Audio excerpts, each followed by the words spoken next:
Hi guys, this is Patrick. Dito ako para share sa inyo kung ano yung nabili ko nung 12/12 sale ng Data Blitz last December 12, 2023. So bali ano siya, mix of Nintendo DS, 3DS and Nintendo Switch game.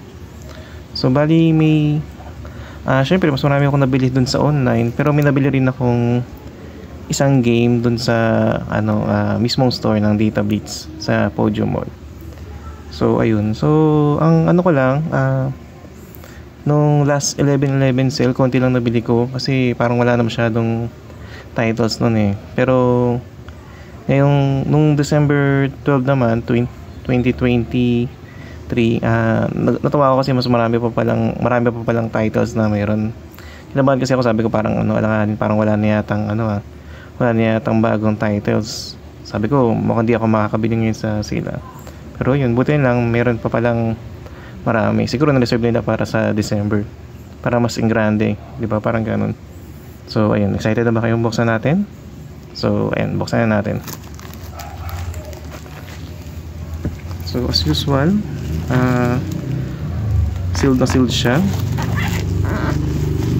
Tapos medyo marami ako nabili ngayon. Parang 20 plus yung nabili ko kasi laki ng discount eh, 80%. Ayun.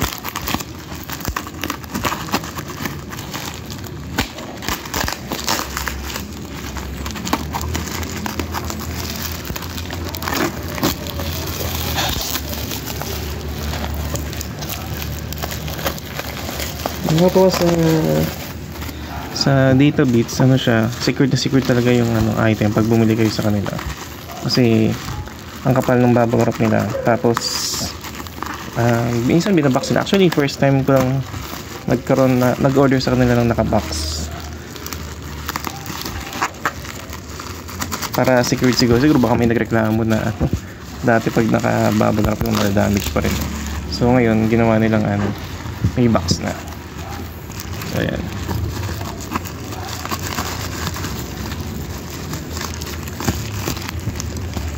Lang, tagalin lang natin.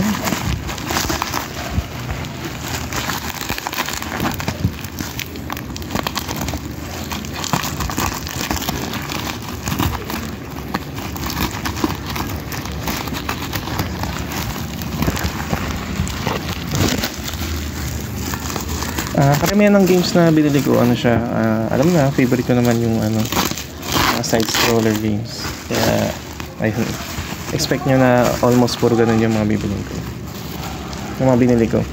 So wait lang. So marami talaga siyang bubble wrap. Ang galing ko na sa lip.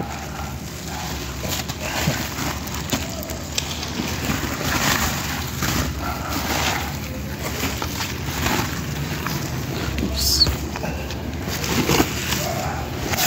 So ayan guys, medyo aninag yun siya. Ayan, pakita ko sa inyo gilid. So ayan siya. Buksan na natin yung gilid niya. Dahan-dahan lang natin buksan. Siyempre ayaw natin ma-damage yung case. Okay.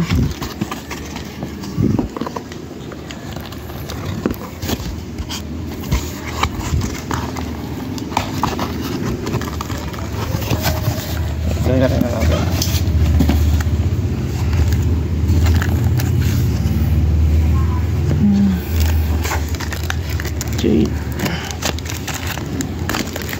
Yun.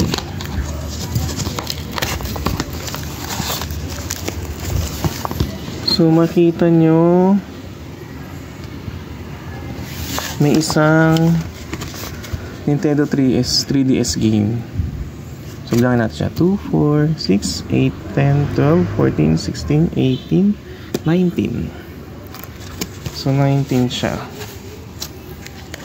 Double check natin sa loob. Baka meron pa sa ilalim. Okay, tagalin mo natin siya lahat.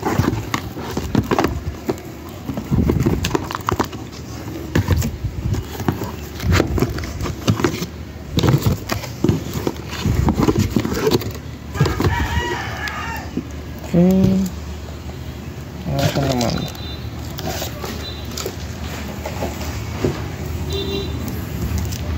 Okay, ilas na natin yung 3DS game. So simulan natin sa Nintendo DS game. First, Monster Truck. SRP niya $5.95. Ayan. Next, Mushroom Man, Rise of the Fungi by Southpeak, Nintendo DS. $5.95 SRP.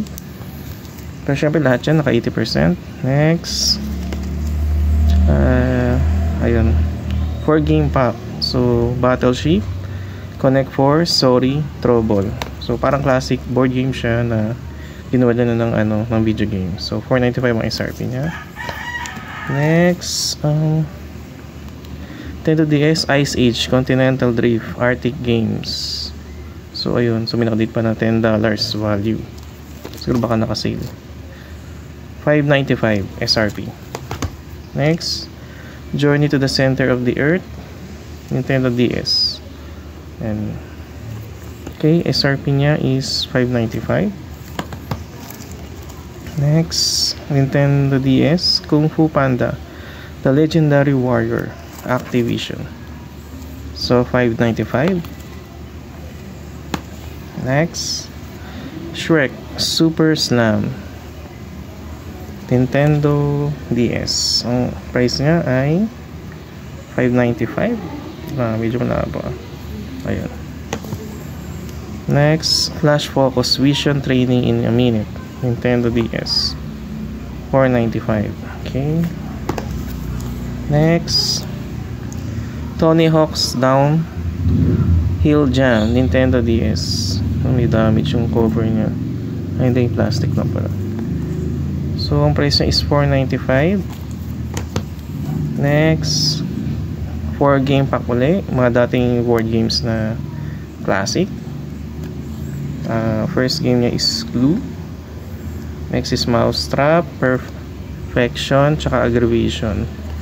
Parang yung Clue lang yung medyo familiar ako. $5.95 siya. Next, another Shrek game, Shrek Carnival Craze Party Games, Nintendo DS. $5.95. Next, Rock Revolution. Ayan. Ayan siya, $5.95. Next, The Quest for Justice, Zorro. Ayan. $4.95 yung price niya. Next, Neopet Puzzle Adventure. Ayan. Sikat na sikat to dati. Trading card din kasi siya dati. $5.95. Next, Shorts, Nintendo DS. Okay, $4.95. Next, Shaolin Showdown, Nintendo DS. $4.95 SRP. Next, Glory Days 2. So hindi ko na sure kung may 1 din sa kung sa DS din or sa ibang $4.95 siya. So mukhang interesting siya, no?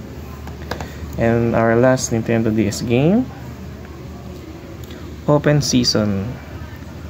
So ayun, na-review ko naman to sa YouTube. So ano siya, side scroller siya.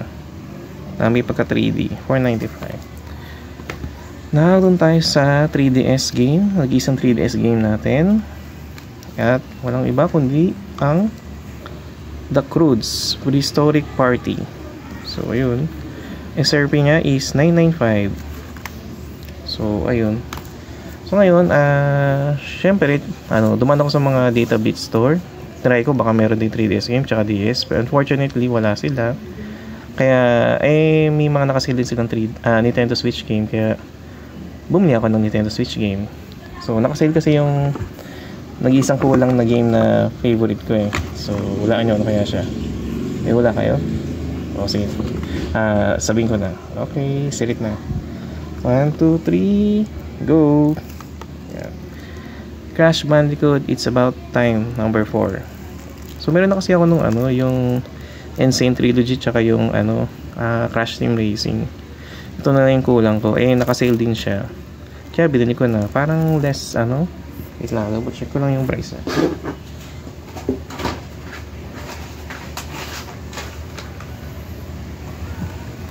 Ano siya eh, parang naka-less 100. Less 100 siya. Kasi 1,395 siya eh. Tapos naging ano lang siya, 1,295. So, di ba? So, ayun. Tsaka nakatawa din yung ano nila, yung gift bag nila for 2023 kasi ayun ang cute. Colorful siya. Tapos ang dami niya mga ano. Ayan. Gift giving or something. Ayan. So, bali, ayan, kung bibilangin natin lahat ng games na nabili ko, wait lang, total natin siya. Okay, 2, 4, 6, 8, 10, 12, 14, 16, 18, 19. So, 19 games lahat yung nabili ko sa online. Tapos, may nabili akong isang game ng Switch sa mismong store nila sa... actually, sa ano pala siya nabili? Hindi pala sa Podium. Sa Mega Mall ko siya nabili. Data Blitz Mega Mall. So, yun guys. Kung nagustuhan nyo yung ganitong mga content, ayun, follow nyo na lang ako, subscribe, saka share nyo rin siguro sa mga friends nyo. So, ayun. So, sa next 11/11, kung meron pa rin mga magandang sale, mag-unbox, mag-share ulit ako ng mga kung ano mabibili ko ng 11/11 this year sa 2024. So, ayun. Abang na lang kayo guys. Salamat sa panonood. See you next time. Bye-bye.